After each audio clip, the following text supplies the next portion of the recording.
Jack Miller admits to an embarrassing crash and now batting finish at the Petit Le Mans. Shane van Gisbergen, second best in New Zealand, and is Daniel Ricciardo finally returning to the racetrack? In Indonesia, Francesco Bagnaia made history, securing the 500th Premier Class race win for Michelin. Michelin's first win came back in 1973 thanks to Aussie Jack Finlay at the British 500cc Grand Prix. The late Barry Sheene won Michelin's first world title 3 years later. Over the weekend, Bagnaia fought his way to the front for the historic win after starting Sunday's race in 13th. Jorge Martin was leading before crashing out at turn 11. Aprilia's Maverick Vinales finished second. Fabio Quartaro was third. Australian Jack Miller was seventh on his KTM. He did later admit to that embarrassing crash in pit lane after Saturday's sprint race. In the US, at the IMSA WeatherTech Sports Car Championship Petit Le Mans season finale, Tom Blomqvist, Colin Braun and Helio Castroneves won for Acura. New Zealander Scott Dixon followed in second in a Cadillac alongside Sebastian Bourdais and Renger van der Zande. Only 0.452 seconds separated the two entries at the end of the 10-hour event. Australian Matt Campbell was fourth in his Porsche. Fellow Australian Josh Burden scored a podium in the LMP3 class. Kyle Larson scored victory in the NASCAR Cup Series in a dramatic sprint to the finish line at the Las Vegas Motor Speedway. He narrowly fought off Christopher Bell in second. Kyle Busch completed the top three. Earlier in the weekend, 31-year-old Larson took a detour to Indianapolis, where he passed his Indy 500 rookie orientation program test with ease. In the Adelaide Hills, reigning Australian Rally champion winner Lewis Bates won with Anthony McLaughlin, defeating his brother and Toyota teammate Harry Bates. Harry had won all of Sunday's morning stages before picking up a 25-second time penalty and spinning out, falling back to fifth. Third went to Eddie McGuire in his Skoda Fabia.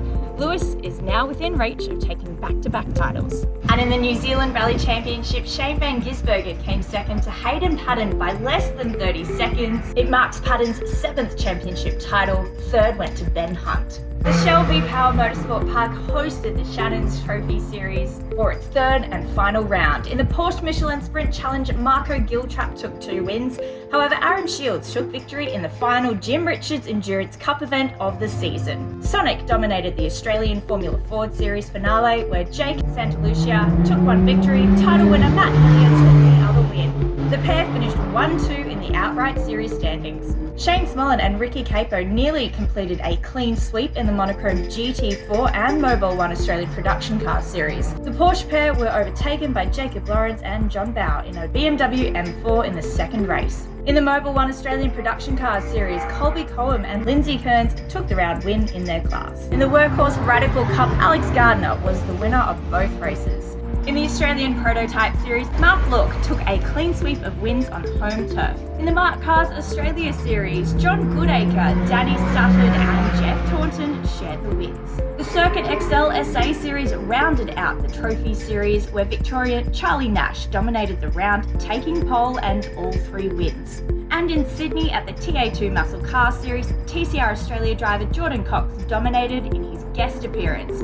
Cox took pole and all 4 race wins. He was followed by Tom Heyman and series leader Dylan Thomas.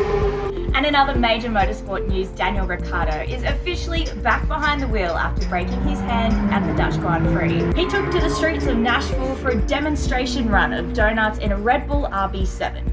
The Australian is expected to make his racing comeback next weekend at the US Grand Prix. Also, Lewis Hamilton could have his fine increased for crossing the track at the Qatar Grand Prix while racing was still happening. He was originally handed a fine of €50,000, half suspended, but the FIA is looking to upgrade it. The organisation is worried the fine is too light compared to the champion driver's $35 million pay and could set a bad example for younger drivers.